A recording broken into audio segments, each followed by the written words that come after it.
Siyanibingelela nonke balaleli.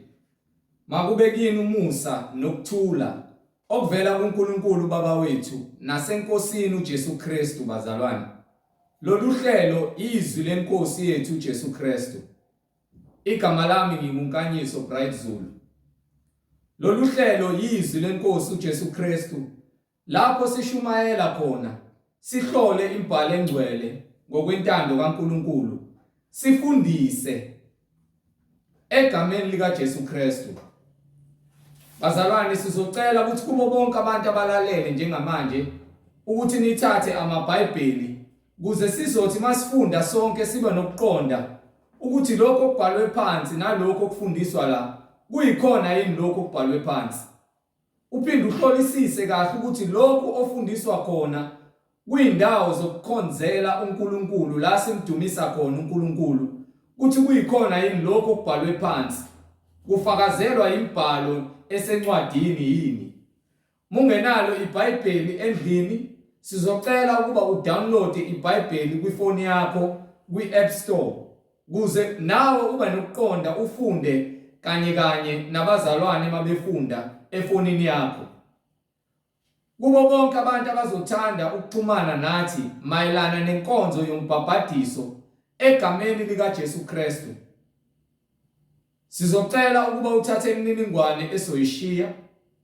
Kubo bonke abantu abafuna ukuthula ubufakazi ngemsebenzi kaNkulunkulu ezimpilweni zabo, bembonga bemdumisa ngakho konke ayikhona, sizoshiya imininingwane kuze sizokwazi ukuxhumana nawe. Nakubo bonke abantu abanemibuzo bengenakho ukuqonda imbhalo nemfundiso yonke eseBhayibhelini kuKristu Jesu oyinkosi nomsindisi, sizoshiya imininingwane kuze nawe ube nokuxhumana nathi, uzothola ukuthi uphenduleke, ube nokuqonda uNkulunkulu mayivumile ethinta inhliziyo yakho egameni lenkosi yethu uJesu Kristu. Ngizoqala nge-email address. I-email address ithi izwilenkosi.ujesukristu@gmail.com. izwilenkosi.ujesukristu@gmail.com. Ngilandelise ngenamba, cellphone number noma inamba ongaxhumana nathi kuyona. Ithi 066 566 9245. 066 566 9245. Intshumayelo ziyatholakala zonke ku-YouTube.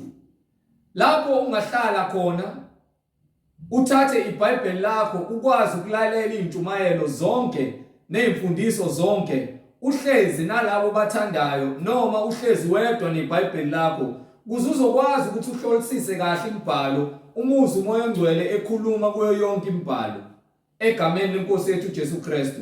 Ku-YouTube uya ku-search uthi izwi lenkosi uJesu Kristu.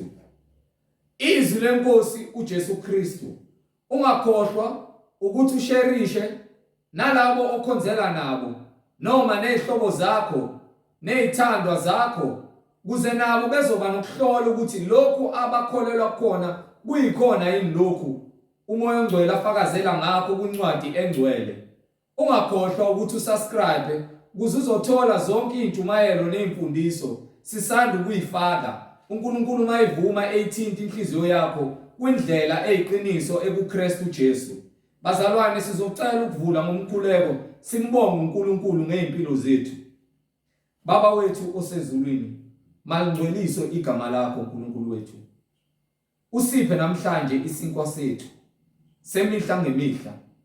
Usithethelele amacala ethu, usipha amandla okuthandana, sithethelelane amacala ethu. Singangeniswa ebulingweni, ngoba isitha uSathane uhamba uyabhonga emhlabeni wonke ucinga labo angabagwinya. Kodwa siyakubonga moya ongcwele, wena oza nemfundiso ephilileyo. Izwi lakho liwukukhanya ezimpilweni zethu. Thina kumele sibe ngumuzi owakhiwe entabeni, wena ukhanye kithi, ukukhanya kwethu kubonakale kumhlaba wonke, ngokuba umbuso ungowakho namandla nobukhosi kuze kube phakade. Amen. Bazalwane, angikho ngedwa njengoba nibona, ngihamba nomfowethu umhlengi Zondi ozobe siphola embula impihlakalo kaNkulunkulu kuKristu Jesu enaba ejula kuyo yonke imibhalo njengoba izwi liso lithi onezindlebe makezwe lokho umoya ongcwele akushoyo emabandleni. Over to you brother Zondi. Amen.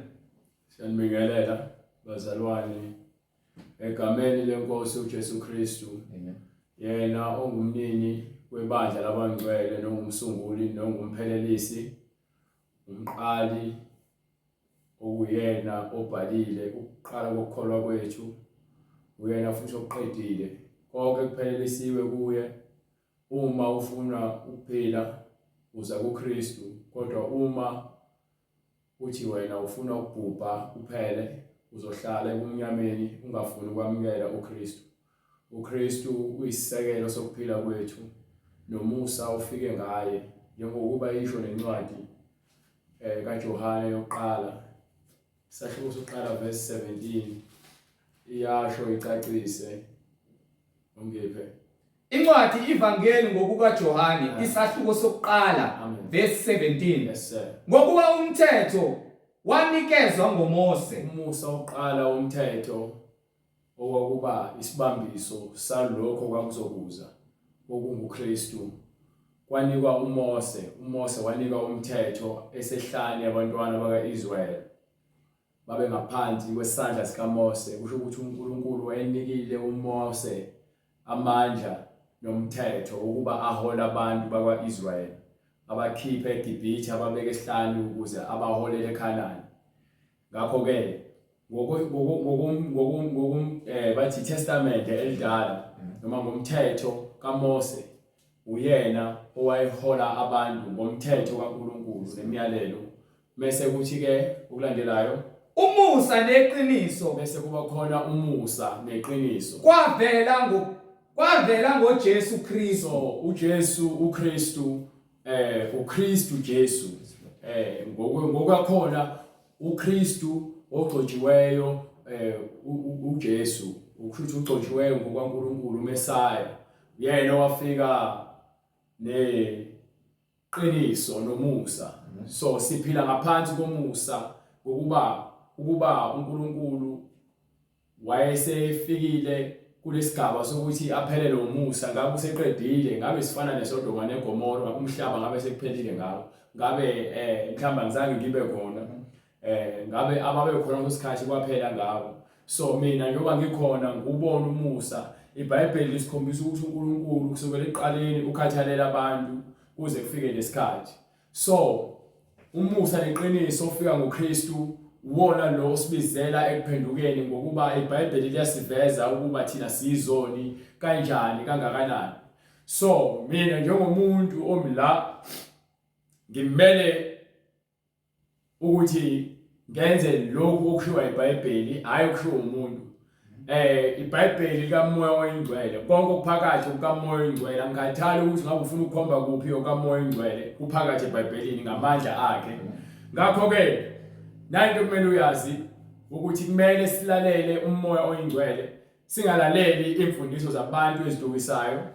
Siloke simbonga uNkulunkulu okunguye ongumsunguli webandla labangcwele okunguye osinikile umusa ngendodana yakhe yona yodwa ukuba izosindisa izwe. Ngokuba ke igazi kaJesu alichithelwanga nje umbukiso noma inganekwane, lachithelwa ukuthi kusindiswe abaningi ezonweni zabo. Ngakho ke uma wena uthi ufuna ukuphila okuphakade ngokuba nemhlabeni yasizelanga uzophilela okwaphakade, kepha sifikile siyizivakashi sizodlula ngokuba singumfanekiso kaNkulunkulu ekumele simdumise ngalesikhathi sile emhlabeni ukuze ke uma sesifa siphinde sibuyele kuye njengoba sivela kuye. Kepha ke uma sifile ezonweni saphinde safa futhi unyama ahlukana nomphefumulo kwatholakala ukuthi thina besiphile ezonweni sifele ebumnyameni asinayo indawo kulo osidalile nosibizileyo ukuba siphile. Uma unqaba ivangeli lokusindiswa uthi wena ukholelwa lokholelwa khona lokho okwakho nenkani yakho nobaba wakho uSathane, kepha lowo ozimisele ngokuba athola ukuphila okuphakade uzozwa ivangeli lokuphila ukuba lithini. Ingakho sithi uNkulunkulu unomusa nothando ngokuba usanikiwe isikhathi sokuba wena uphenduke egameni lika Jesu Kristu uthole ukusindisa nokuthethelelwa kwezono zakho uma sowuzibona ubunqunu bakho nokuba yisoni kwakho. You understand? Ngakho ke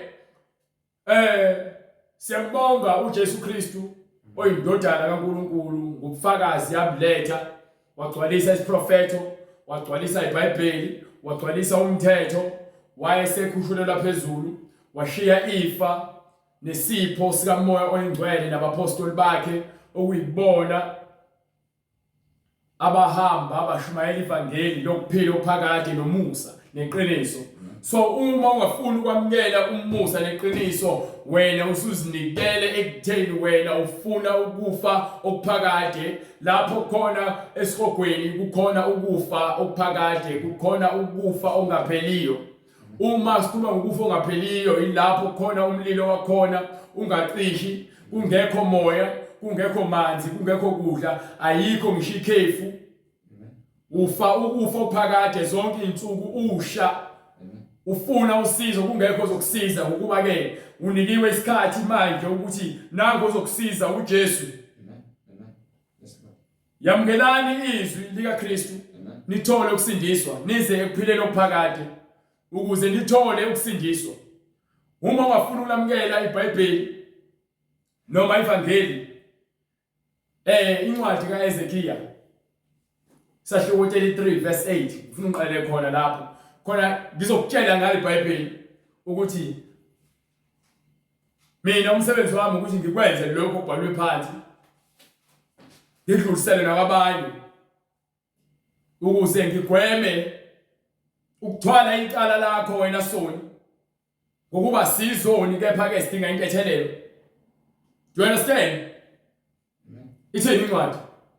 Lapho ngithi komubi muntu omubi uyakufa nokufa bese ungakhulumi ukuba uxwayise omubi ashiye indlela yakhe. Uma ngifa ngilazi iqiniso ongazange ngikutshele iqiniso mina uma ngifa nami ngizofa njengawe isoni ngoba ngifana iqiniso ngiyekela ke ukutshela umakhelwane wami into akufanele ayizwe ukuze athole ukuphila. You understand? Uma lithi iBhayibheli thanda umakhelwane wakho njengoba uzithanda okusho ukuthi awumthande ngoba nangu ungamupha ukudla ungamnika imali ungamfaka emsebenzini ungamnika impahla zokugqoka kepha uma engafunanga noma ungazange uzumtshele iqiniso ukhombisa uthando olukhulu ukutshela iqiniso ukuthi yebo unganakho konke kepha uJesu uyikho konke. Unganakho konke okuphathekayo kepha uJesu uyikho konke okudingayo ekuphileni kwakho.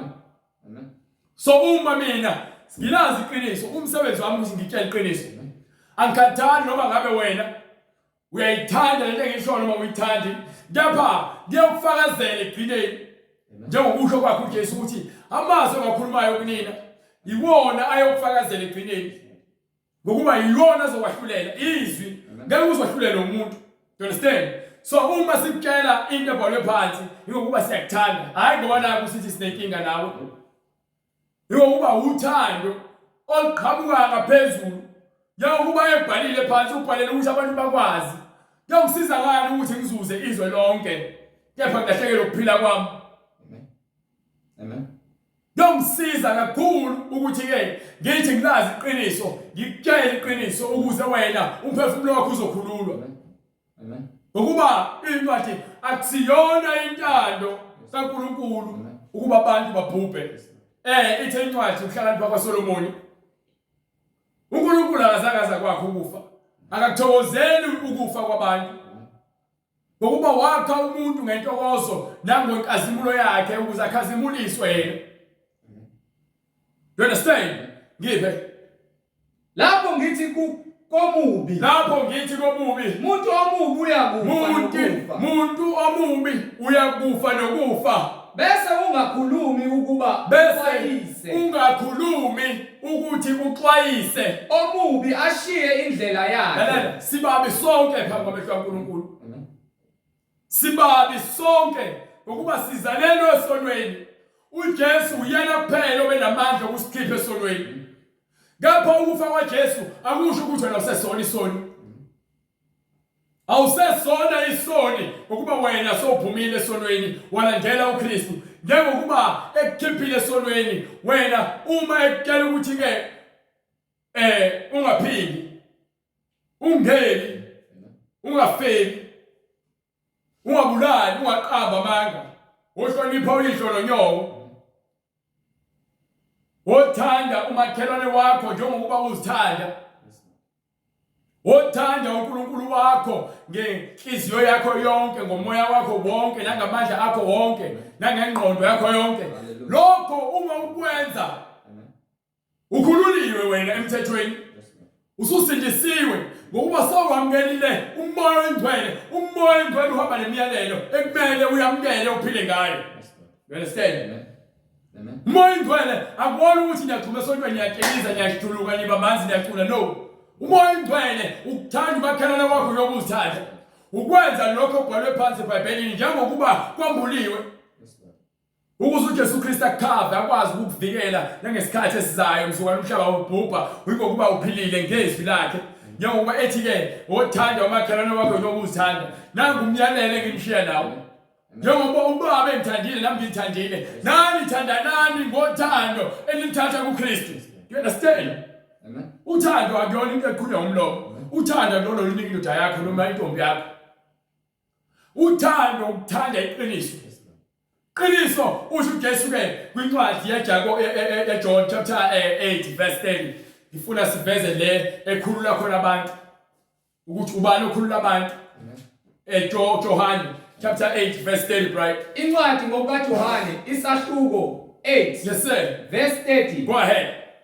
Esakhuluma lokho abaningi bakholwa nguye. Khona uJesu wathi kubaJuda, yebo uJesu wathi kubaJuda abasebekholwa nguye, labo abasebekholwa nguye, uma nimi ezwini lami ningabafundi bami uma nimile ezwini lakhe singabafundi bakhe isibili. Niyakulazi iqiniso. Ingabi leqiniso. Lalela, Jesu uthi ke ngiyindlela neqiniso nokuphila. Sidila neqiniso. Asidili nokuthi ke ubani ogqoka kanjani, oswenkayo onomona nomunye. No, akusebenzi lokho. Asinandaba namawiki akho. Uma ungafuna ukuthetha iqiniso uncamela amawiki uzoyisihogweni newiki. Niyakulazi iqiniso. Uma sishumayela sigxeka isono ingokuba sikhuluma nemoya ebambile. Neqiniso liyakunikhulula. So ngesikhathi sikhuluma iqiniso sabe ukukhulula wena kumakentango obumnyama, kumakentango aboshiwe, kule moya esemkhathini ekubophile. You understand? Ingakho uJesu ethi ke okuboshiwe emhlabeni kuboshiwe ezulwini. Uma uboshiwe emhlabeni uboshiwe ezulwini. Hallelujah. Uma ukhululiwe emhlabeni ukhululiwe ezulwini. Amen. So the moment uqala ukuhlakanipha ukumesaba uJehova ngokuba yini uzohlukana nazo zonke izinto zenyama ezizokwambezela ukuba wena uzuze ukuphila uphakade. Amen. You understand? So uma sowazi iqiniso, uma wamukela iqiniso wamukela mina, wamukela imibhalo, wamukela izwi, wamukela umoya oyingcwele ukuthi aphile kwena. So uzohlukana nakho konke umoya oyingcwele esihlukana nakho ngoba yini ufuna ukuphila okuphakade. Ngeke? Hallelujah. Go ahead. Hallelujah. Bamphendula bathi siyinzalo kaAbraham thina. Asibonange sibe izigqila zabantu. Uma uyisigqila somuntu, uma ngifuna ukutshela into ongekwazi uyi-understand ngalesi scripture lesi. Uma uyisigqila somuntu ulalela izinto ezisho abantu, awufuni ukuzwa izinto ezisho umoya oyingcwele, uyisigqila sabantu. You understand? Amasonto ayemaningi. Ngabe bahleli yini ezwini leqiniso ukuba bakukhulule wena ezonweni zakho? Ngokuba ke awusona isigqila ngoba naku kufuneka umuntu akufake emsebenzini. Wisigqila ngokuhlala esonweni. Awuzwa yini iBhayibheli lithi ke oyisigqila akahlala endlini ongonaphakade ngoba indodana ehlala okwaphakade. Hallelujah. Ingakho bethi ke bona abazona igqila ngoba yini abanderstand abambulelekanga abafuni futhi ukwamukela iqiniso. Umuntu ofuna ukwamukela iqiniso ubika zonke izathu abekizesekelo ukuba aqhubeka ahlale esonweni. Ngapha lobo onayo oyinhlabathi efundile malifika izwi ke lifike libe imbewu likhiphe isihlahla ezokhipha izithelo ezifanele. Amen. Yebe. Wena usho kanjani ukuthi niza kuba ngabakhululekileyo na? uJesu waphendula wathi uJesu wayesethi ngiqinisile ngithini yilowo nalowo owenza isono. nalowo elithi iBhayibheli lithini yilowo nalowo uqinisile yilowo nalowo owenza isono uyisigqila sesono. So uma ngisho ungahamba uye esontweni iminyaka ngikhathali ngabe usukholwe iminyaka emingakanani, uma uJesu engekho kuwena ukukholwa kwakho kuyizeleze. Ngokuba ke uyisigqila sesono awufuni ukwamukela uJesu ufike ngeBhayibheli nokuyongena endlini eniyibiza ngesono kepha uJesu akekho kuwena. Yeyindaba ngeke isigqila kambe asihlali phakade endlini. Uma uphila ngesono ngeke uzuhlale ngeke uze unuke umbuso kaNkulunkulu. Isigqila kambe asihlali phakade endlini. Kepha indodana ihlala phakade. Kepha indodana lowo ohamba ngokukholwa lowo okholwayo uJesu lowo ophila ngezwi likaJesu uphila ophakade endlini. Ngakho ke uma indodana inikhulula, so uma uJesu efika ezokukhulula niyakuba ngabakhululekileyo uzokubakela okhululiwe ukhululwe kuphi na esonweni. Uma ukhululwe esonweni ushiyiswa yonke imisebenzi ezokuvalela ukuba wena ungangena endlini uhlale uphile ophakade. Ngakho ke uma indodana inikhulula, uma uJesu ekukhulula niyakuba ngabakhululekileyo impela. Angikathali uma ngabe sebekeleka ngako ukuthi uqalekiwe. Isincwadi uma indodana ikhulula niyakuba ngabakhululekileyo impela. Haleluya. Abantu babikwabe zokufundisa bahamba wonke amasono batshelwa abaprofeti bamanga ukuthi baqalekiwe. Uma wamukela uJesu ithi uma indodana inikhulula kaze kube nini niyakuba ngabakhululekileyo impela. Uma uJesu esekhululile ngezwi lakhe ukhululekile. Angikathali ngoba sekufaka iphandla bakufaka intambo bakufaka amabhande bakudaba bakufaka yonke into bahlabela imbuzi noma ufaka iphandla ezivundla umzimba. Uma uJesu esekhululile niyakuba ngabakhululekileyo impela.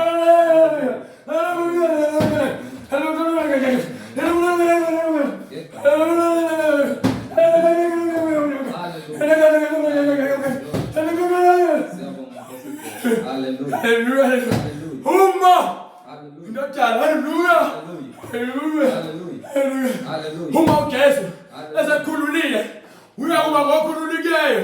Understand? Ukhululiwe emhlabeni ukhululwe ezulwini. Understand? Give a praise. Give a praise. Ngiyazi ukuthi niyinzalo kaAbraham. Yazi ukuthi ninzalo nithi ninzalo kaAbraham. Kepha nifuna ukungibulala. Kepha nifuna iqiniso. Ngokuba izwi lami lingenandawo kini. Ngokuba izwi lomoya engcwele alandawo thathwa amawigi thathwa amabhluku abantu besifazane. Indawo uNkulunkulu ayisekho kubona. Thathwa hallelujah glory to God. Thathwa upende nomapende ebusweni. Hallelujah glory to God. Amadoda ashikanisa abantu besifazane. Uthando kaNkulunkulu alisekho. Abafundisi bakhulu bamanga. Uthando kaNkulunkulu alisekho. Indawo kaNkulunkulu iqinisa liphela imini. Amadoda aphila otshwaleni. Iyaphela imizi. Ngoba yini iqinisa likho kubona. Ingane ziphenduka izitabane. Ngoba yini indawo kaNkulunkulu ayisekho emakhaya nasemasontweni. Ama-president bavuna ingane ukuthi zikhiphe izisu. Ngoba yini uthando kaNkulunkulu alisekho kubona. Amaphoyisa athatha imali yomgwalo. Haleluya. Imali yomgwazo. Ngokuba yini uthando kaNkulunkulu nokumesaba uNkulunkulu alikho kunina. Ngiyabalala iqiniso. Abahlulele enkantolo bahlulela ngendlela engafanele. Ngokuba yini iqiniso nothando kaNkulunkulu alisekho kubona. You understand?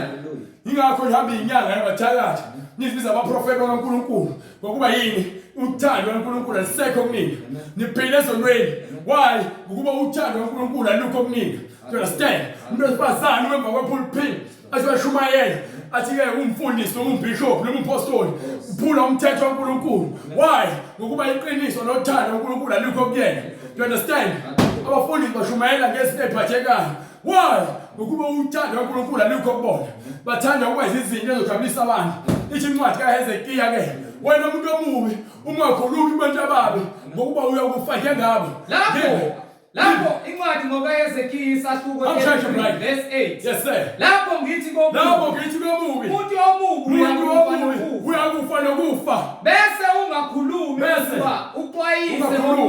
ukuba uxwayise lento sikhulumayo siyaxwayisa imisebenzi yenu emibi ashiye indlela yakhe ukuze ushiye indlela yakho lo muntu omubi uyakufa ngenxa yokuthi-ke angifuni ukufela esonweni ngikhathalele umphefumulo wami kepha igazi lakhe ngiyakulibiza esandleni sakho uma nginazi iqiniso ngingakutshela iqiniso igazi lakho lisezandleni zami umsebenzi wami ukuthi ngikutshela iqiniso uma unqaba iqiniso unqabe mina unqaba ukuphila okuphakathi you understand hallelujah glory to God you understand kepha uma umxwayisa omubi ukuba ashiye indlela yakhe ashiye imisebenzi yakhe yongcola abuyele kuNkulunkulu angabuyi kodwa endleleni yakhe angafuni ukubuya endleleni yakhe uyakufa ngenxa yobubi bakhe ngobubi bukabani uyakufa ngenxa yobubi bakhe uyokufa ngenxa yobubi bakho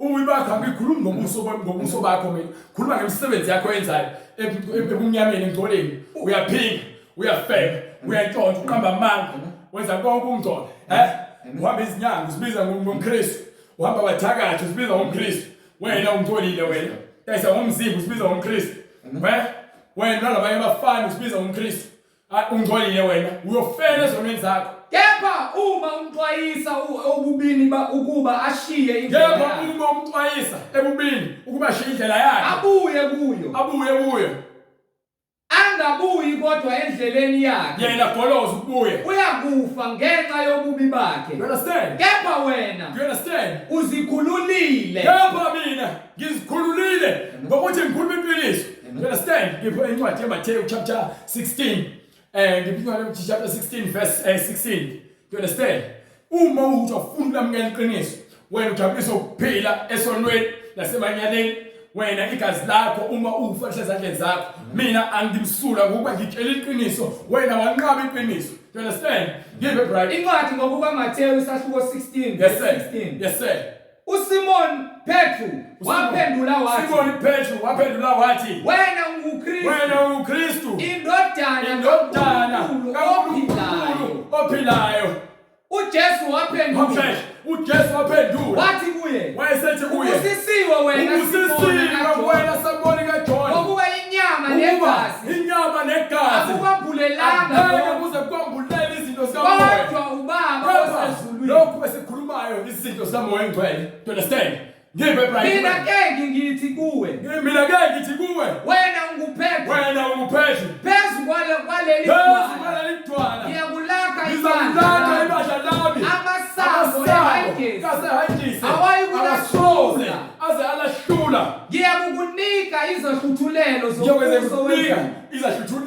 zombuso wezulu uyakukubopha emhlabeni ngoba kuboshiwe nasezulwini nalokho yakukukhulula emhlabeni ukhululiwe emhlabeni ngoba ukhululiwe nasezulwini khona wabayala abafundi ukuba bangatsheli muntu ukuthi nguye onguKristu webayala wesithi-ke ningatsheli umuntu ukuthi mina nguKristu imina ophethe iqiniso ingakho ke bese fika lapho incwadi kaJohane chapter 14 starting from verse 6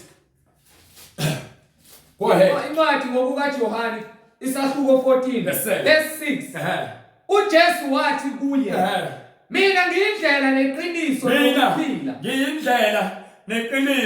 nokuphila mina ngiyindlela neqiniso nokuphila akakho oza kubaba ngaphandle kwami ozoza kuNkulunkulu ngaphandle kwaJesu Uma beningazi mina beniyakumazi nobaba kusukela manje niyamazi nimbonile izwe iBhayibheli lithi lithi-ke niyamazi nimbonile akakhulumi ngokubabona inyama abona uNkulunkulu inkazimulo imisebenzi ayenzayo uma beningazi mina beniyakumazi nizakumazi nobaba kusukela manje niyamazi nimbonile uFilipi wayesethi kuye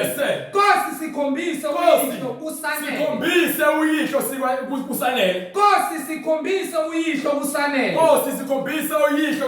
uJesu wathi kuye isikhathi esingaka ngingani awukangazi Filipi yabuza uNkulunkulu ekhuluma kwindodana yabuzwa uNkulunkulu ekhuluma kwindodana isikhathi esingaka nginani awukangazi Filipi na kuyindlela uJesu yalalela kuyindlela yakhuluma ngoIsaiah kwincwadi yaIsaiah chapter 35 verse 8 wakhuluma ngayo le ndlela ni wathi-ke kuyakuba khona indlela uJesu bethi mina ngiyindlela neqiniso nokuphila akekho ozoza kubaba ngaphandle kwami ufakazela isiprofeto esakhulunywa ngaye uIsaiah noma Isaiah 35 right verse 8 hamsheshe bright incwadi ngokuka Isaiah isahluko 35 verse 8 hamsheshe bright kuyakuba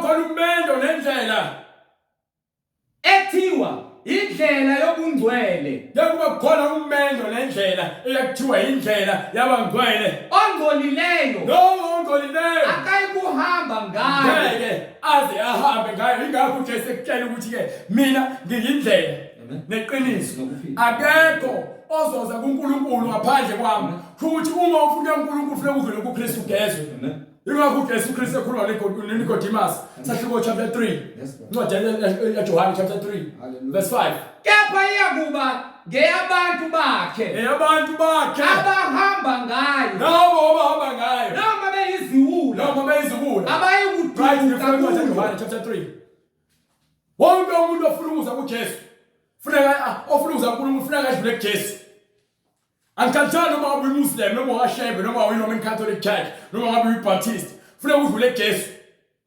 uma ungenayo uJesu ngeke uzugeza ugezi umtholile ngeke uzuze kuNkulunkulu ungenayo uJesu dinga uJesu empilweni yakho you understand ingakho uJesu athi-ke mina ngiyindlela yeqiniso akekho ozoza kubaba ngaphandle kwami lalela uma indlela neqiniso nokuphila kuthi yena uma ufuna ukuza kuNkulunkulu ufuna ukudlulekela uzogeza izono zakho uyena uzogeza izono zabantu uyakutyala nje incwadi ingakho-ke ethi la kuNicodemus sahluko 3 verse 5 waphendula uJesu wathi ngiqinisile ngithi kuwe uma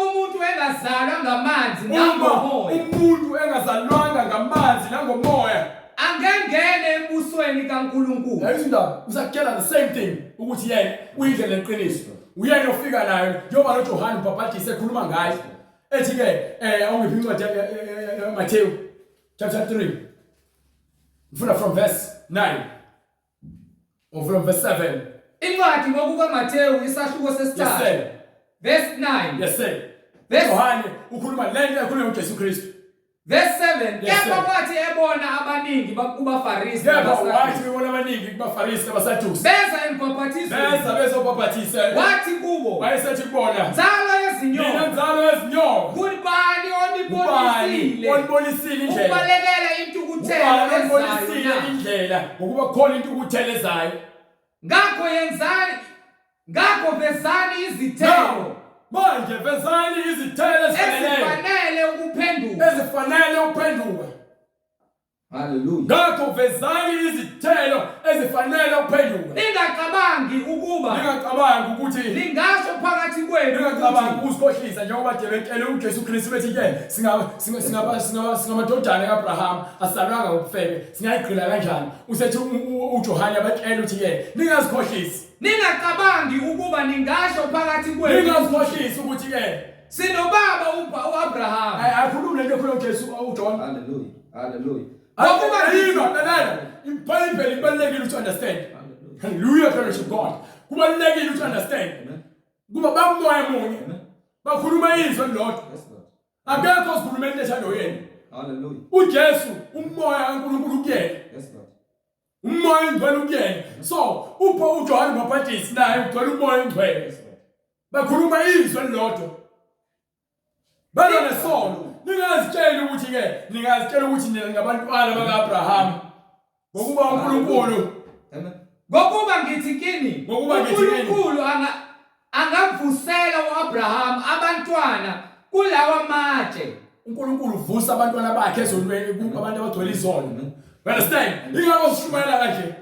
Ngokuba ke sivuselela abantwana njengoba uNkulunkulu atshela uIsaiah wathi prophesy ngamathambo la. Amen. So sekufile uNkulunkulu uzovuselela umphefumulo wakho. Ngoba ithi incwadi ubusisiwe otholeke uvuselelwa kokuqala ngokuba ukufa kwesibili akusenamandla kuyena. Hallelujah. Amen.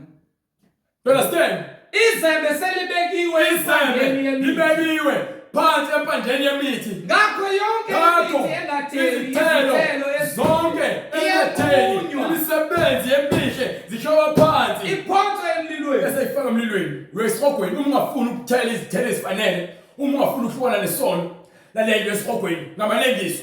Mina nginibhaphathisa ngamanzi. Nangoke manje sikhuluma lento ekhulunywa uJesu. Ekhuluma uJesu kulo lenikodimasi. Yayizwa into bekhuluma language eyi-1. Hallelujah, glory to God. Hallelujah. Hallelujah, glory to God. Yayizwa lento le. Uthi-ke mina nginibhaphathisa ngamanzi. Kube ngokuphendula. Bese liyaphenduka ngisho izono zenu. Kepha yena oza emva kwami. Lowo oza emva kwami unamandla kunaye. Engingafanele ukuthwala. Unamandla kunami. Angifanele ukuthwala izicathulo zakhe. Yena uza kunibhaphathisa. Uza kunibhaphathisa. Ngomoya ongcwele. Kunibhaphathisa. Ngomoya ongcwele. Uza kunibhaphathisa. Ngomoya oyingcwele nangani? Nangomlilo. Uyanibhaphathisa ngomoya oyingcwele nangomlilo. Ombenge yakhe yokukhwela. Ombenge yakhe yokukhwela. Isesandleni sakhe. Ombenge yakhe yokukhwela kusho ukuthi manje uzoqoqa ibadla lakhe. Hallelujah, glory to God. Uzoqoqa ibadla lakhe. Isesandleni imbenge yakhe yokuqoqa. Umoya ingcwele nomlilo. Hallelujah, glory to God namanzi. Hallelujah. Hallelujah, glory to God. Imbenge yakhe yokukhwela isesandleni sakhe. Uzakushanelisa isibuya sakhe ukuthi uzokwenza sure ukuthi uyaqoqisisa yonke into engeyakhe. Abuthele amabele enqolobaneni yakhe. Athethe amabele lokho kuyizivuno esifanele ukufaka enqolobaneni yakhe. Kepha nawo abawukhula amakhoba uza kuwashisa ngomlilo ongacimekiyo. Uma ke ukuthi wena ufuna ukwamukela ivangeli, awufuni ukuhamba noJesu, awufuni ukwamukela uJesu, wena uyemlilweni nomlilo ongacishi. You understand? Ingakho uJesu ethi Nicodemus, ngiqinisile ngithi kuwe, uma ungazalwa ngamanzi nangomoya angengene embusweni kaNkulunkulu. Angeke azangene embusweni kaNkulunkulu. Lokhu okuzelwe yinyama kuyinyama. Nalokho okuzelwe ngumoya. Nalokho kamoya ingcwele. Ungamangali. Uma ngithi kuwe. Nimelwe. Simelwe. Into kumele uyenze leyo. You understand? Njengomthetho kumele umthetho. Kumele uhambe ngomthetho. So umthetho uzogcwalisa wonke. UJesu uzokutshela ukuthi simelwe. Ngeke uzungitshela ukuthi wena uzelwe kabusha kepha kwathiwa phambi izandla. Awuzange ungene emanzini, awunawo umoya engcwele. Hallelujah, glory to God. Awukhulumi ngezilimi, njengoba ukulima umoya engcwele unika uphimisele. Awunawo. Awungephi incwadi kaJohane chapter 16, 15 or 16, the last verse. Give la. Incwadi ngokuka Johane isahluko 15 verse 27. Yes sir.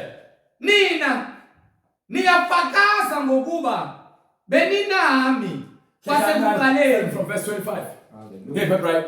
Kodwa kunjalo ukuba kugcwaliseke izwi elilotshiweyo emthethweni. Kunjalo ukuba kugcwaliseke konke kufanele kugcwaliseke izwi elibhaliwe phansi emthethweni kaMose. Wakubo ukuthi bangizonda ngeze.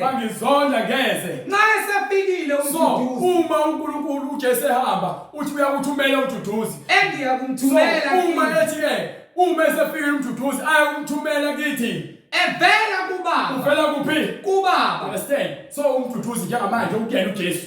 Akakobi khona umuntu ukuyena kuphela uJesu. Ubona kanjani lokho kwincwadi kaJohane chapter 7 verse 37 starting from verse 39, right? Hallelujah.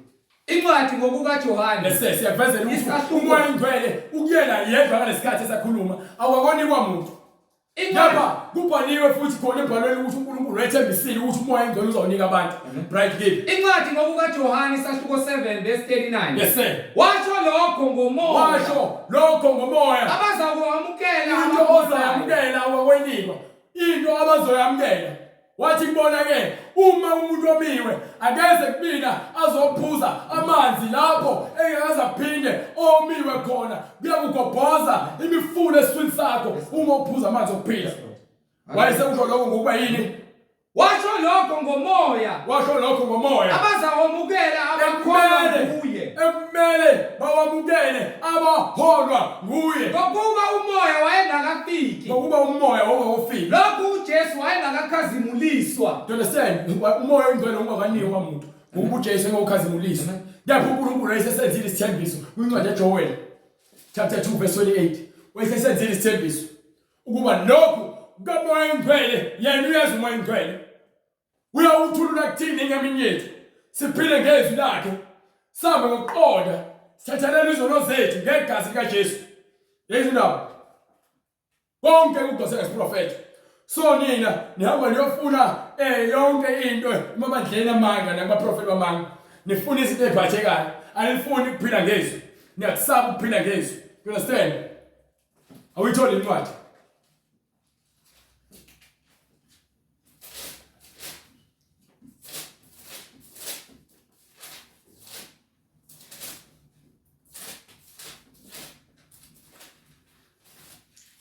Bongatholi hambe kule nkuzana.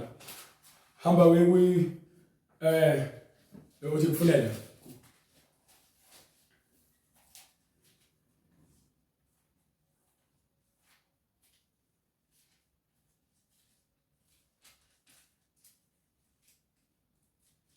Ngapha.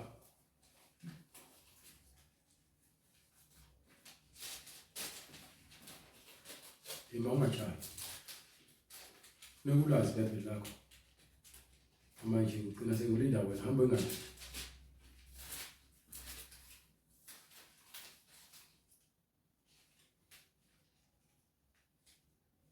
Yazi iBhayibheli lesingisi mina ngincamela. Yangipholisa. Incwadi 228. Incwadi uJoel isahluko sesibili verse 28. Hamshashe right, hamshashe. Kuyakuthi ngasemuva ngithulule umoya wami. Ngasemuva kunesikhathi esizayo lapho khona ngiyothulula khona umoya wami ukhuluma umoya oyingcwele. Phezu kwayo yonke inyama. Phezu kwayo yonke inyama. Amadodana namadodakazi enu. Ayakuprofetha. Abadala benu baphuphe amaphupho. Labo abadala babone amaphupho. Izinsizwa zenu zibone imibono. Izinsizwa zibone imibono imibono yasebusuku. Naphezu kwezinceku nezincekukazi ngalezo zinsuku ngiyakuthulula umoya wami. Ngiyakuthulula umoya wami. Moya kaNkulunkulu uthi wawuthembisa. Njengoba incwadi kaJohane ethi-ke wakhuluma lokhu uJesu ngokuba-ke wayengawukhazimuliswa. So umoya ungaboni kwamuntu. Kodwa uNkulunkulu sewuthembisile. So manje sike sibheke lapha kwincwadi-ke yezenzo. Noma qala kwincwadi yaLuka. Sifuna incwadi yaLuka sahluko 24 verse 40 from verse 47 bese uyahamba umnika incwadi yezenzo sahluko 2. Sibazi umoya sithengisiwe umoya oyingcwele. Uma ungakholelwa kumoya oyingcwele ukhuluma ngezilimi njengoba umoya unika uphemsana wena awukho emzimbeni kaKristu wena. Incwadi ngokungena ebandleni. Akukungena ebandleni. Incwadi ngokukaLuka verse 24. Yes sir. Verse 22. Incwadi kaLuka sahluko 24 verse 47. Incwadi ngokukaLuka verse 24 verse 47. Kushunyayelwe egameni lakhe ukuphenduka. Lokho kufanele kushunyayelwe kwakhulunyiwe embhalweni emthethweni ukuba-ke indodana yomuntu kufanele ifike bayibulale bese emva kwalokho iyavuka besivukile besiyakhushulwa bese kushunyayelwa egameni layo kube ngukuthethelelwa kwezono kushunyayelwa egameni layo ukuphenduka bese kuthethelelwa izono zabantu ezizweni zonke izizwe kuqalwe eJerusalem kusukela eJerusalem nina ke ngofakazi balezi lalela umuntu ofakazi umuntu oyamkelile ivangeli onobufakazi onomoya oyingcwele omholayo okuwukuthi lo muntu lowo ukhuluma ngezilimi njengoba umoya ukunika uphemisela uJesu kuphela okwazi ukukhulisa ngezilimi ngeke ngize khulumise ngezilimi umoya oyingcwele la uthembisa wathi ke uma umduduze sefikile uya kuniholela kulona lonke iqiniso you understand ngibe bhekani ngiyathumela kini isithembiso sikaBaba bhekani ngiyakuthumela kini isithembiso sikaBaba kepha hlalani emzini nize nembathiswe amandla avela ezulwini asike sibheke sebehlele emzini ngosuku lwePentecost izenzo 2 verse 1 isikhathi sebehleli ke emzini manje sekufikile usuku olukhulu mase sebehlele emzini bese sibheke ukuthi umoya ingcwele awufiki njengoba ke ethembisile uJesu incwadi izenzo isahluko sesibili ivesi lokuqala yes sir kwathi sekufika usuku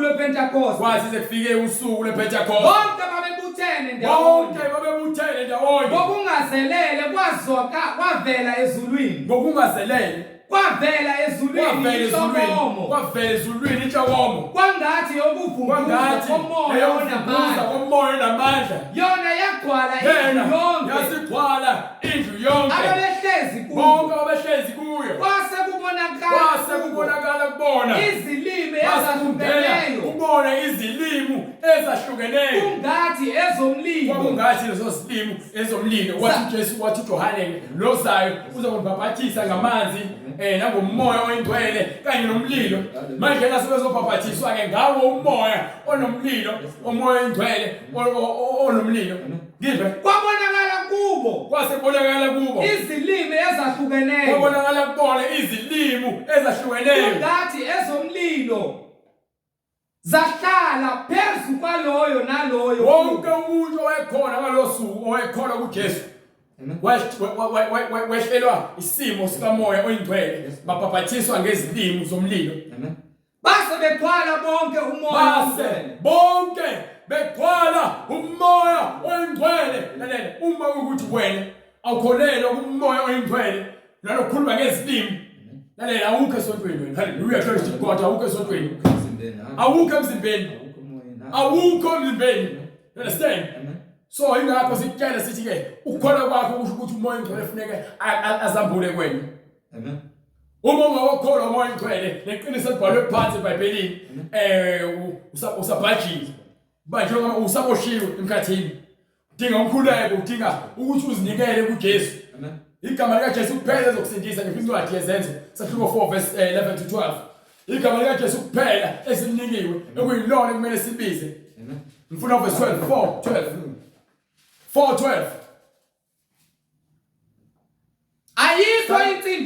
ayikho insindiso ngomunye ngokuba alikho futhi elinye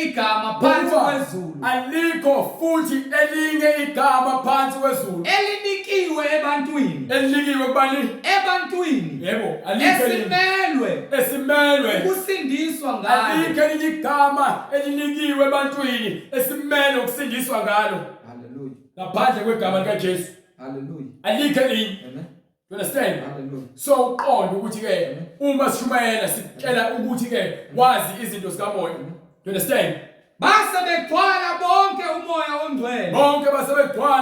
ongcwele baqala ukukhuluma ngezinye izilimi njengalokho umoya wabapha ukuphimisela njengokuba umoya wanika abantu ababehlangene ngosuku lwePentecost ukuphimisela abanikwa ngomfundisi akekho umfundisi owakunika izilimi ezikamoya oyingcwele you understand ngiphe incwadi eJakobe sahluko 5 verse 19 yonke into esikhulumayo ibhalwe phansi eBhayibhelini sifuna ukuthi uyizwisise kahle ukuze uzokwazi ukuthi kusho ukuthini ukukholwa kwakho uma uthi usindisiwe awuzange uzubhaphathiswe ngamanzi egameni likaJesu Kristu wanikwa umoya oyingcwele ngeke wena uzungene emuseni kaNkulunkulu khohlwa kubhalwe phansi yakholwa yilokho amen Incwadi ekaJobe Yes, sir. isahluko 5 Yebo. verse 19. Yes sir. Bazalwane bami, Bazalwane bami. uma omunye kini eduka emfundisweni, Yabona manje into esiyenzayo thina sitshela abantu abangamakholwa, sitshela abantu abangabafundisi, sitshela abantu abangakholwa nabo bonke abantu abadukile. Sithi ke uma ukuthi umuntu ulahlekile eqinisweni, haleluya, omunye ambuyise. uma thina sitshela iqiniso siyakubuyisa. Yazini ukuthi Asazi ukuthi obuyisile isoni ekudukeni obuyisile isoni ekudukeni kwendlela yaso yes sir uyakusindisa umphefumulo wakhe ekufeni. sisindisa imphefumulo njengoba incwadi kaHezekiya ikhuluma the same thing ukuthi uma silwa nemoya impi yethu ayidona impi yenyama, silwa nemoya emabili sinikhulula kuyona sitshela iqiniso. Kukwena ukuba uyathanda ukuphila noJesu noma uthanda ukuphila noSathane, ufuna ukwesigqila noma ufuna ke ukufela esonweni sakho noma ufuna ukuhamba noJesu. Asibekele izono eziningi Uthando sentshela nje ukuthi iqiniso uthando. So uma sitshela iqiniso sisibekele izono ukuze wena ukhulule emkhathini, ukhulule kule moya emngcwele amadimoni. You understand? Yazini ukuthi obuyisile isoni ekudukeni kwendlela yaso isoni ekudukeni kwendlela yaso uyakusindisa umphefumulo wakhe ekufeni. Uyakusindisa umphefumulo wesoni ekufeni. Asibekele isono eziningi Bese vaka lokho kusibekela izono zakho, uyakhava ngegama likaJesu, ngegazi likaJesu, unika umoya engcwele ubuyisela endleleni. Amen. Ingakho ke mina ngiyindlela neqiniso lokuphila. Akekho ozozama uNkulunkulu. Ingakho incwadi kaIsaiah ithi ke kuyakuba khona umendo nendlela ekuthiwa indlela yabangcwele, akungeni lutho ongcolile. You understand? Ingakho ke sikhuluma nevangeli ngokuba lokuphila nevangeli yezo nto le. Ngiphe incwadi yalokuzana yasambulo. Sahluko sesithathu right? Ngijim. Incwadi isambulo isahluko sesithathu Full verse 19. verse 19. Yes sir. Noma qala from verse 17 sibatshela ukuthi ukhuluma nobani. Yini isizathu? Incwadi isambulo isahluko sesithathu verse Yes sir. 16. Ngakho ke njengalokhu usivivi ungashisi, Njengoba ke manje waqondakala ukuthi inhloboni. ungabandi, Awufuni ukubanda, ngiyakukuhlanza uphume emlonyeni wami. awufuni ukubanda, awufuni ukushisa. Ngokuba uthi Linda phela. haleluya. Ngashaya. Ngokuba ufuna ukubanda, ufuna ukushisa uNkulunkulu. Uthi uJesu uyakuphimisela, uyakuphalaza. Amen. Uyakukhipha emlomeni wakhe. So uma ukhishwa emlomeni kaKristu, ukhishwa nasencwadini yokuphila, igama lakho uma lingatholakali khona, ngeke uzokwazi wena ukuthi ungene ezulwini. Yes Lord. You understand? Ngeke. Ngokuba uthi ucebile, Ngokuba wena uthi unemali, kangisweli lutho, ngoba nakho uthi wena unakho konke emhlabeni ayikho into eswelayo. kanti kawazi ukuthi ungolusizi Kanti wena ulusizi udinga nje ukudatukelwa, nokuhawukelwa udinga ukuhawukelwa, nompofu hluphekile, nophuphuthekayo and futhi uyimpumputhe awuboni. nohambaze. Unqunu phezulu lokho. Lalela umuntu ongenayo umesaba uJesu, nongafuni ukuhamba ngemiyalelo kaJesu. Uhluphekile. Yes Lord. Uyimpumputhe. Unqunu yinene. Uphuphuthekayo Uyahamba yaphuphetheka. nohambaze. Unqunu. Ngiyakululeka ukuba uthenge kimi Ngokuba ukhathalele uJesu. Uthi uyakululeka ukuba uthenge kuye igolide elihlanzwe ngomlilo. isincwadi ezakha ke othenga iqiniso walidayisi. Yes Lord. Thenga iqiniso walidayisi. Amen. Alibizi imali iqiniso, limahala, ulithenga ngomphefumulo wakho. Unikela umphefumulo wakho eqinisweni. You understand? Ngiyakululeka ukuba uthenge kimi Ngiyakululeka ukuba uthenge kimi igolide. elihlanzwe ngomlilo. Le golide lelishaya ngomlilo lihambe lohlolo emlilweni laphuma linjengoba aliguquka lishintshe Ukuze ucebe ukuze wena ucebe. Akukhulunywa ngokuceba kwasemhlabeni. Ingakho uJesu ekuxela ukuthi ungasibekeli ingcebo emhlabeni. Siyazama ukucacisela ukuze ungazudidiseka. Izincwadi ke uzoceba ukuceba kwasezulwini. nezingubo ezimhlophe ukuze wembathe. Mewunika ingubo ezimhlophe umqhele lowo nengubo zasezulwini ezonikwa labo abangcwele amagama abo atholakalile encwadini yokuphila abamkelile uJesu. Uma ufuna ukumamkela uJesu ngeke uze uyigqoke ingubo emhlophe. Ngisho ungayesontweni uphathe iBhayibheli uligodle ufike uluhayize. Uma uJesu engekho kuwena ngaphakathi ngeke uzutholakala encwadini yokuphila. Uthando lukaJesu mangekho kuwena yonke into uJesu ayishoyo eBhayibhelini uma ungenayo wena khohlwa. Kungabonakali ihlazo. Akufanele kubonakala ihlazo sokuba uJesu azogqokisa ngokuhlakani akunike ukuhlakana engcebo yasezulwini ukuze ungazutholakala wena unqunu. Kungabonakali ihlazo lobuze bakho nomuthi wamehlo. Uzokunikwa ingubo yasezulwini emhlophe. Uzovulwa amehlo ngeqiniso. Nomuthi wamehlo okugcoba amehlo akho ukuze ubone. Ukuze uhambe ngendlela efanele. Lalela uma umuthi wena unenkinga uboni kufanele ucela uJesu ukuthi akukhanyisele avule amehlo. Then umoya ingcwele uzozambula kuwena. Ngeke qhubeka. Bonke engibathandayo ngiyabasola. Uthi uJesu bonke abathandayo uyabasola. Ngibayale. Ukusola ukuthi manje usuke uphumile endleleni uyasola ukuze ubuyisele endleleni bese yakuyala akunika isiyalo sokuthi wena nayo indlela kumele uhambe ngayo. So uma ufuna ukuthi wena ufuna ukuphila kuye naye aphila kuwena nibe ndawonye uzolalela izwi ayeke uzolalela abantu abakutshela into engekho eBhayibhelini. Ingakho sithi mesixhumayela ke lethe iBhayibheli lakho. Yebo. Ngakho ke shisekela ukuphenduka. Manje ke shisekela uphenduke. Manje ke shisekela uphenduke. Ngakho ke shisekela uphenduke. Bheka kimi ngasemnyango ngingqongqotha. Njengoba sikhuluma nje lezwi leli uJesu kumanje wangqongqoza enhlizweni yakho engqondweni yakho emphefumulweni wakho ungasemnyango uyangqongqoza. Uma umuntu ezwa izwi lami avule umnyango ngiyakungena kuye. Ngizwe indaba uthini uzakungena kuwe awufuni uJesu aphile kuwe. Ngidle naye awufuni uJesu aphile kuwe. Ngidle naye awufuni ukungena uJesu naye adle nami awufuni uJesu adle nawe. Hallelujah. Awufuni. Amen. Hallelujah. Ngeke uzophenduka phela ukuthi uzohlala esontweni lakho nasekufebeni nasekuqambeni amanga nasekubeni isiphingi nasekuthakatheni. Ufuna uhlale lalela ubafezela incwadi yelutuzana ngifuna incwadi yesambulo 21 from verse 7 sibafezele bese futhi usahluko 22 verse 16 or 15. Incwadi isambulo 21 isahluko 21 verse 7 bese ungiphana 22. Onqobayo ukuya kulidla Lowo ohlala kuze kube segcineni ekukholweni kwakhe engaguhluki uyawulidla ifa likaNkulunkulu umbuso wezulu ukuphila okuphakade.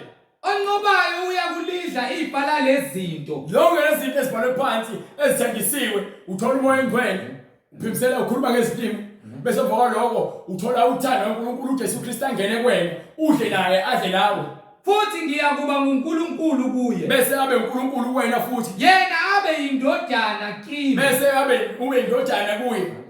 Ayizwa lonto le ngiphe qhubeka. Kepha amagwala nabangakholwayo nalabo abangafuni ukukholwa nabanengekayo nalabo abazi izinengiso nababulali nalabo abachitha igazi nezifebe ayizwa izifebe nabathakathi nalabo abathakathayo nabakhonza izithombe nalabo abathandaza ezithombeni nabo bonke abaqamba nabo amanga bonke abakhuluma amanga. isabelo sabo siyakuba sechibini elivutha umlilo. Isabelo sabo siyoba sesihogweni lapho khona ichibi lomlilo. You understand? Nesibabule khona yena ni nesibabule ezindaba okungukufa lokho kungukufa kwesibili ezindaba lokho kungukufa kwesibili isahluko 22. Hallelujah. Incwadi isambulo isahluko 22 bese ungiphake ungiphu verse 15 verse 15. yes sir. Ngaphandle kukhona ngaphandle ezulwini abangeke bangene babizwa ngani? Ngaphandle kukhona izinja nabathakathi nezifebe nababulali nabakhonza izithombe nalabo bakhonza izithombe nabo bonke abathanda nabenza amanga nabo bonke nabathandayo ukwenza amanga. Yezwa lonto le Bhayibheli iqedile Mina Jesu ngithumile ingilosi yami ukufakaza kini ukuze izofakaza kithi lezi zinto emabandleni. ngithumile ingilosi yami. Hallelujah. Thunyiwe ingilosi izofakaza. Njengoba ke sikhuluma ngale Bhayibheli, umoya oyingcwele uyasebenza, ingilosi semsebenzini. Amen. Semsebenzini ingilosi iyafakaza kuona wonke amabandla ezwayo iqiniso. Amen. You understand? Hallelujah. Ngiphi incwadi yezenzo sahluko 2 verse 38. Mina Jesu ngithumile ingilosi yami ukufakaza kini lezi zinto emabandleni. Ngiyimpande nenzalo kaDavide, inkanyezi yokusa ecwebezelayo. Uma ukuthi awufuna ukwamkelizwi awunqabi mina. Mawuthi uzokholosela mina ngibona ukuthi isonto lakho right, ibandla lakho right. Elakho ibandla mina ngisemzimini kaKristu. Ngikhuluma into ebhole phansi eBhayibhelini. Iyona le engilethela ukuthula, engilethela injabulo nentokozo nomusa. Enginika uthando, lothando engikukhombisa lona. Nibhizi ninemngcele, ninemgomo nemandela. iBhayibheli iqondile, lifuna abantu abaqondile. Lifuna abantu abafuna uthando. Uhamba ufuna uthando kubantu, uhamba ufuna uthando kuyona yonke imigodi le. Ingakho ubhajiwe. Uthando olufuna loqiniso lokuKristu. Uma ufuna iqiniso, uthando lolufunayo wena luKristu.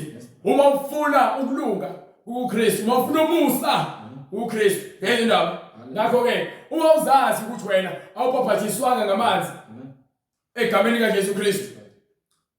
Awunawo umoya oyingcwele.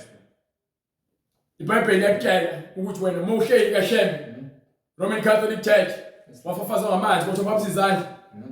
Kwindawo wrong. Ngiphe Incwadi izenzo esahluko sesibili verse 37. Yes sir. Sebekuzwa bahlabeka enhliziyweni. Sebekuzwa bahlabeka enhliziyweni. Bathi kuPetru nakwabanye abapostoli. Basebethi kuPetru nakwabanye abapostoli. Madoda bazalwane. Madoda bazalwane. Siyakwenza njani na? Angithi manje sizitshela into okumele uyenze ukuthi wena phenduka uze kuKristu. Manje na ke sebebuza nabo babengazi. Sebefuna ukwazi yini kumele bayenze. Wayesethela uPetru. uPetru wayesethi pendukani. Yilowo nalowo abhaphathizwe. Yilowo nalowo abhaphathizwe egameni likaJesu Kristu. Yilowo nalowo ufuna kaphenduke ezonweni zakhe abhaphathiswe egameni likaJesu Kristu. Kukho ukuthethelelwa kwezono zenu. Uma ungabhaphathiswanga egameni likaJesu Kristu, wabhaphathiswa ngelinye igama engelona likaJesu Kristu, akuphelele awulungiswanga wena. Ingakho kusanobuyaluyana. Usenza izinto ngokwenyama, ungahohambi ngokweqiniso, ngokuba ke uJesu akakwambulwa kwenu. Understand? Uma umuntu esebhaphathiswa ngoJesu, umoya oyingcwele nangomlilo, nangezilimo, useke emzimbeni, ngoba siyalazi iqiniso. You understand? Umuntu uduze usephila kwena. Njengoba yesho uJesu ethi ke, ngiyangqongqoza, ovulayo ngiyangena. Umoya oyingcwele uyangqongqoza kwena. Nebhizi lilwela ukuthi niye esontweni, niyothatha ihwasho novaselina nayo yonke izinto ezingcola lezi. Iqiniso lifuna ukulamukela. Nijabuliswa izinto zenyama. Lalela. Wathi uPetru, pendukani. Fana uphenduke ezonweni zakho. Kukho konke ukungcola okubaliwe eBhayibhelini ongafunakali kuwena, uyakushiya. Mawufuna umoya oyingcwele, uyakushiya. Indaba okudaka utshwala uyayishiya. Indaba oqamba amanga uyayishiya. Amen. Pendukani. Wonke umuntu ufuna ukukhuluma iqiniso nomakhelwane wakhe. Yes Lord. Nomqasuka kodwa ungoni. Amen. Ungabi isoni. Ngokuba izoni azingene ezulwini. Ingakho ke sitshela sithi pendukani yilowo nalowo abhaphathiswe egameni likaJesu Kristu. Kukho ukuthethelelwa kwezono zenu. Ukuze khona niyakwamukeliswa. Bebe sikwamkeliswa isiphiwo sikamoya oyingcwele. Ngokuba isithembiso ngesenu nesabantwana benu. Esabo bonke abakude. Bonke inkosi uNkulunkulu wethu eyakubabiza. Wafakaza nangamanye amazwi. Wayesefakaza nangamanye amazwi. Amaningi wabayala wathi, zisindiseni kulesizukulwane lesi esiphambeneyo. Zisindiseni kulesizukulwane esiphambeneyo. Siyosho ufuna ukusindisa. Inamba siyayishiya ikhona lezansi. Nangapha i-email ikhona. Uyobe sowenza ukufanele. Uma unombuzo ophathelene neBhayibheli, uyobe sosithinta funa khona. Noma unobufakazi ofuna ukusinika bona kuseBhayibhelini uJesu Kristu aphambula kuwe, noma akunika bona, uyobe ke sosithinta. siyokwenza ngakho sebandlela ukuthi sibuyele kuwena senze kufanele ngale kokusuka ukudinga naloko kufanele egameni likaJesu Kristu siyambonga uNkulunkulu ngani nothando ukuba uNkulunkulu asinike ukuphila kulesikhathi samanje nomusa lesikhathi esisinikiwe ukuba ke sazi iqiniso siphile ngezwi likaMoya oNgcwele sambe ukuqonda indlela yokukhanya ekuKristu ukuba umusa nothando ngokwakhe isihlalo sobukhosi uhleli kusona kuze kube phakade sithi ke uNkulunkulu makabe nani ukuthula kwehlele kunina lonke nomusa uthinte wehlele enhlizweni zenu kuze kube ukuthi uNkulunkulu wenza futhi ke ukuthi siphinde sibonane senze lokho esikwenzayo njengemvume yakhe uNkulunkulu siyabonga sifuna umkhuleko Baba egameni lenkosi yethu Jesu Kristu uNkulunkulu namandla siyalibonga izwi lakho Nkosi eliphilileyo siyalibonga izwi lakho Nkosi elizile lizokhanyisa lingakhanyiseli Nkosi kuphela laba abahleze ebumnyameni kodwa nalabo Nkosi abakhohliswe isitha sibadukisa Nkosi abathi banomoya ongcwele kodwa Nkosi wena ungabazi ungahlezi kubona ngokuba umuntu kumele abhabhadiswe ngamanzi nangomoya kodwa Nkosi siyacela ukuba labo abahlezi ebumnyameni bephuphethekiswa isitha ubambulele Nkosi ukuthi bamele bahambe ngokulunga nangeqiniso ngokuba wena uyiqiniso nomoya weqiniso siyacela Nkosi ukuba ubambulele uzembule kubona balahle yonke imisebenzi yenyama engubutha phakathi phambi kwakho Nkosi yethu Jesu Kristu bamkele isiphiwo sikaMoya oNgcwele bakufune ngokomoya nangeqiniso kuze bangene embusweni wezulu ngoba wena Nkosi uthi unless umuntu ezalwe ngamanzi nangomoya angeke ubone umbuso wezulu sithinteke Nkosi uJesu silahle yonke imisebenzi yenyama engubutha phambi kobuso bakho sikufune usanokutholakala Nkosi sigcwale ngamanzi sibe namafutha kaMoya oNgcwele kuze njengeintombi ezilishumi Nkosi lezi ezilihlane ezazinamafutha wena wathi mawuqhamuka azakhanyisa Nkosi uMoya oNgcwele ekithi Nkosi siyacela ke Nkosi ukuthi siholwe nguwe ngamandla kaMoya oNgcwele isibani sikhanye ngaphakathi komunye nomunye wethu siholwe nguwe Moya oNgcwele egameni lenkosi yethu Jesu Kristu nalapho Nkosi singenzi kahle khona zimbule Nkosi usiqondise ngoba labo bathandayo uyabaqondisa ngezwi lakho nangezwi lakho Moya oNgcwele egameni lenkosi yethu Jesu Kristu manje naphakade amen. Amen. Sibonga bazalwane umusa nothando Inkosi isigcine siphinde sibonane. Umusa wenkosi uJesu Kristu nothando lukaNkulunkulu nokuhlangana kukaMoya oNgcwele kube nani nonke bazalwane amen.